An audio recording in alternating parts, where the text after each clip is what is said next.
Well, class, it's time for a pop quiz. Take out a fresh white piece of paper, a number 2 pencil, put your name at the top. Question number 1. What was the source of Ernest Hemingway's title of his greatest novel, The Sun Also Rises? The second question, what was the source of the lyrics of the smash monster hit of the 1960s by the Byrds, Turn, Turn, Turn? Where did those words come from? From that great popular hit, Turn, Turn, Turn, Turn. That's number 2. Number 3, what is the source of the adage that you hear every day when people say, well, there's nothing new under the sun? Where did that come from? Well, if you answered the same answer for all 3 questions, you're on the right track. And if you answered the book of Ecclesiastes, go to the head of the class. The world-weary cynicism of Hemingway, the pop lyrics of a big hit during the 1960s, and a popular saying that we hear every day all come from one of the most enigmatic books of the Bible, the book of Ecclesiastes. Ecclesiastes is perfect for the summertime. It's just the perfect book for summer. For one thing, there is a phrase that appears again and again in that book, under the sun, under the sun, under the sun. And that's how we're living these days, isn't it? Here in hot Atlanta, during the summer months, when you open your car door and it's like entering into your own personal fiery inferno as you live under the sun during an Atlanta summer. But the phrase under the sun is actually a phrase for a secular lifestyle. The author wants us to know that there's life under the sun and then there's life under God. Now, you're going to love the book of Ecclesiastes. It's kind of how do I say this? It's sort of a 500 BC version of lifestyles of the rich and famous. The author, who's said to be King Solomon, goes on a voyage of self-discovery. Does that sound modern or what? He goes on a voyage of self-discovery, and he winds up with the ultimate tell-all memoir. The author does a kiss and tell. Solomon, after kissing 700 wives and 300 concubines, he tells. But the journey begins right there. The journey begins by the author saying, I will make a test of pleasure. What is it like to live the feel-good lifestyle? I want to know, and so I'm going on that journey. Ecclesiastes chapter 2, verses 1 through 11. He says, like the Beach Boys, I want to have fun, fun, fun under the sun, sun, sun, and here it comes. I want you also to know that most scholars do not believe that it was actually King Solomon who penned these words. That, for example, the word Ecclesiastes means lecturer or preacher. And so probably this was a wise sage who was writing in the spirit of Solomon. In effect, watching the opulent lifestyle that Solomon lived, he said, okay, now here's what's true of the lifestyle of a Solomon. And so we have him describing the life of someone who has the resources to live their wildest fantasies. And boy, does Solomon do that, as you're about to see, as we look at Ecclesiastes chapter 2, verses 1 through 11. I thought in my heart, come now, I will test you with pleasure to find out what is good. But that also proved to be meaningless. Laughter, I said, is foolish. And what does pleasure accomplish? I tried cheering myself with wine and embracing folly, my mind still guiding me with wisdom. I wanted to see what was worthwhile for men to do under heaven during the few days of their lives. I undertook great projects. I built houses for myself and planted vineyards. I made gardens and parks and planted all kinds of fruit trees in them. I made reservoirs to water groves of flourishing trees. I bought male and female slaves and had other slaves who were born in my house. I also owned more herds and flocks than anyone in Jerusalem before me. I acquired silver and gold for myself and the treasure of kings and provinces. I acquired men and women singers and a harem as well, the delights of the heart of man. I became greater by far than anyone in Jerusalem before me. In all this, my wisdom stayed with me. I denied myself nothing my eyes desired. I refused my heart no pleasure. My heart took delight in all my work, and this was the reward of all my labor. Yet, when I surveyed all my hands had done and what I had toiled to achieve, everything was meaningless, a chasing after the wind. Nothing was gained under the sun. Here ends the reading. The author takes the path of wild excess. King Solomon's first wife, who was the daughter of Pharaoh, was not enough for him, and so he took 699 other wives. And just in case all 700 of them were busy some night, he had 300 concubines who were ready to drop everything for him at a moment's notice. But he didn't just indulge himself sexually, he also indulged himself gastronomically. In 1 Kings chapter 4, we have a listing of the daily royal per diem in the household of Solomon for feeding his family. Listen to this. 1,000 measures of flour and meal, 10 oxen, 20 steers, 100 sheep, and numerous gazelles. And then, to top everything off, he says, I didn't just indulge myself in food and in sex. I didn't just indulge in crude amusements like bullfights and World Wrestling Federation sorts of things. He says, I bought tickets to the opera. He says, I acquired men and women singers. You could be acquired, folks. He acquired men and women singers. He became a patron of the arts. He was the person who was listed in the program, the golden circle on the back of the program. And so did he say, well, that's it, I finally found what life is all about? Here's how he concludes in verse 11 that we read a moment ago. He says, yet when I surveyed all my hands had done and what I had toiled to achieve, everything was meaningless, a chasing after the wind, and nothing was gained under the sun. 1,000 women, 40,000 horses. He had wine, jewels, the opera. His whole nation turned into a sandbox for his toys. And in the end, he says here in verse 17, I hated life. All was meaningless. On June 30th, in just a few weeks, I will make my test of pleasure. I go on vacation. And on that day, I will walk out of my office. I will cross the parking lot. I will reach up and pull my tie loose. And I will be singing my very best white boy version of James Brown. I feel good. I mean, it's been a long year, folks, and I can't wait to go on vacation. But one of the realities that I've had to face is that my vacations very seldom have lived up to the stratospheric expectations I've placed for them. I'm one of those people who meticulously plans every aspect of my vacation. Long, dreary afternoons in February, I'll go online and I'll reserve my kayak for July. I mean, I just love to plan my vacations and look forward to my vacations. One of the things I've done through the years is I have kept a journal. I've journaled on vacation. And so I have a kind of log of life under the sun while I've been on my vacation. Let me give you an example. A few years ago, we had what was to be the ultimate dream vacation in Hawaii. There were 3 families within our extended families who all went to Hawaii, and all of them had children the same age as our children at that time. And so here is my journal, which you can read between the lines. I write, take 15 people, put them in close quarters and unfamiliar surroundings, each of them thinking of themselves, and all intent on having their idea of the greatest time they've ever had, and you have a disaster. I resent people trying to make me live by their rules.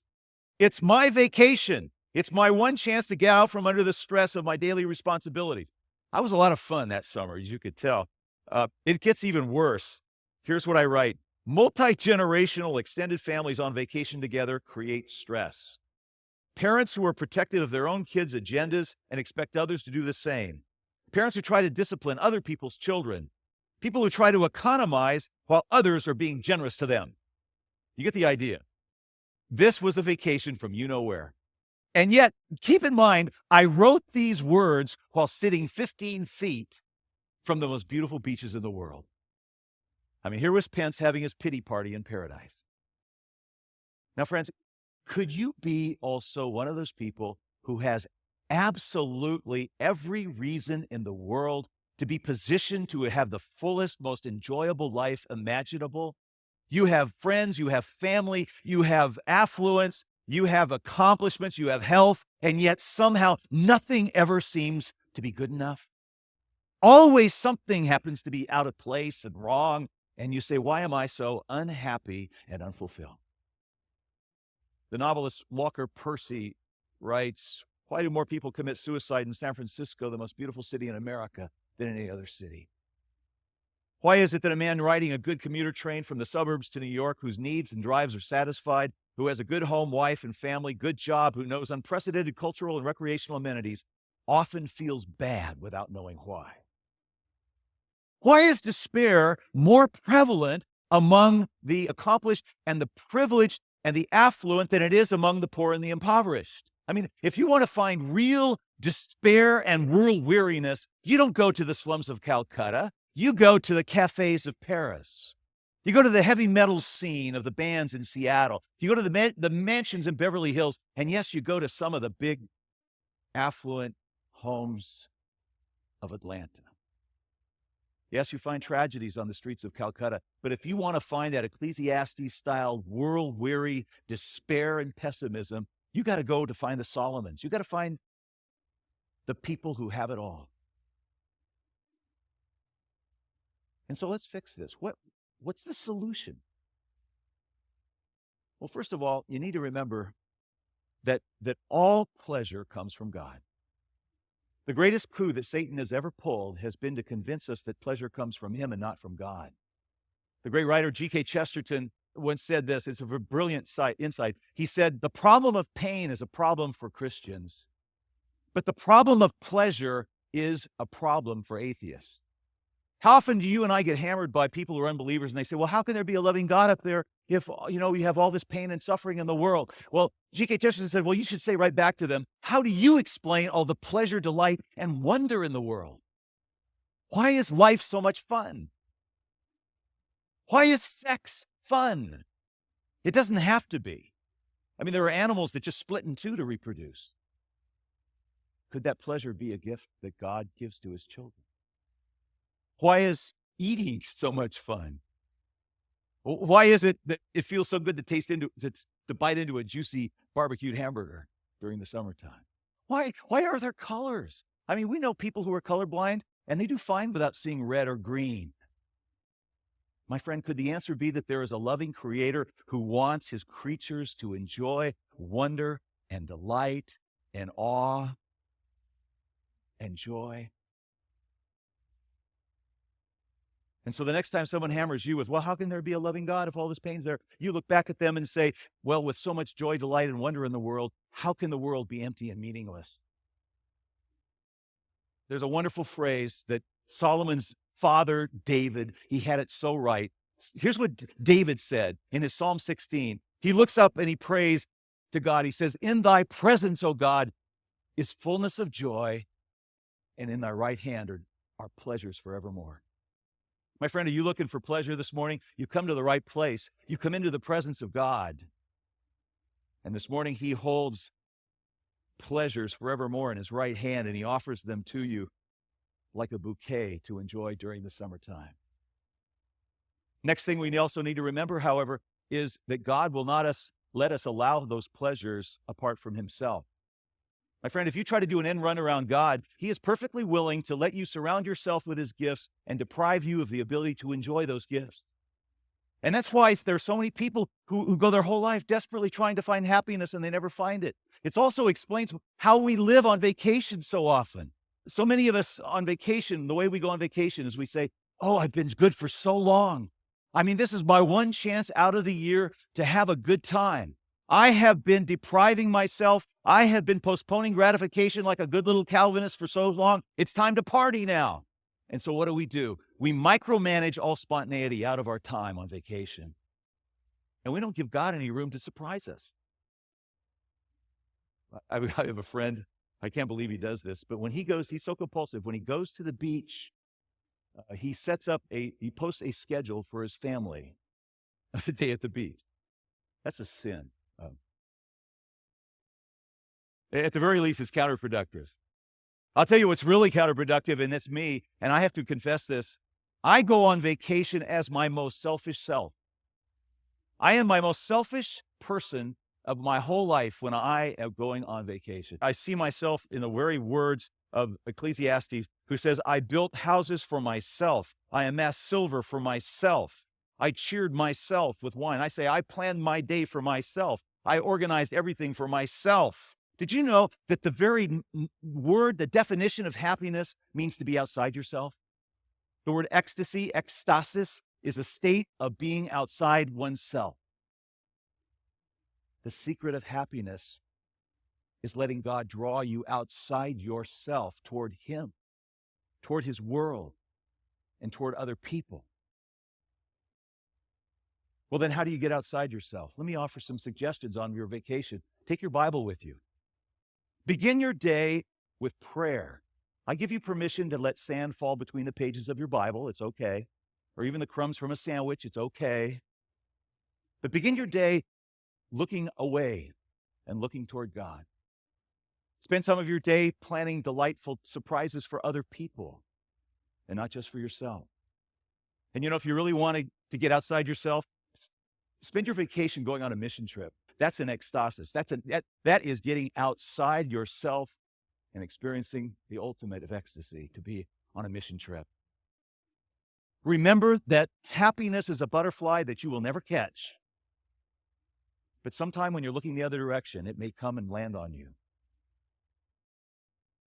As you come to the table this morning, I want you to keep a couple things in mind. First, this whole wonderful world out there is for you to enjoy as a child of God. I love what Paul told the Corinthians. He said, because you are Christ, all things are yours as well. I love that. Because you are Christ, all things are yours as well. This whole wide earth is there for you to enjoy. And I know so many Christians who say they believe that, but they walk through life so gloomy, they look like they were baptized in lemon juice. My friend, God wants you to walk out of here and take a great big joyous bite out of life and let it dribble down your chin. God's given you the green light to go out and enjoy the pleasures of His world. The great Jonathan Edwards wrote these magnificent words. The enjoyment of God is the only happiness with which our souls can be satisfied. Fathers and mothers, husbands and wives, or children, or the company of earthly friends are but shadows, but enjoyment of God is the substance. These are but scattered beams, but God is the sun. These are but streams, but God is the fountain. These are but drops, but God is the ocean. In His right hand are pleasures forevermore. And so may you live each day during the summer season with the wonderful words of the poem by G.K. Chesterton, this brief little poem. Here dies another day, during which I have had eyes, ears, and hands, and this great world all around me. And with tomorrow begins another. Why am I allowed two?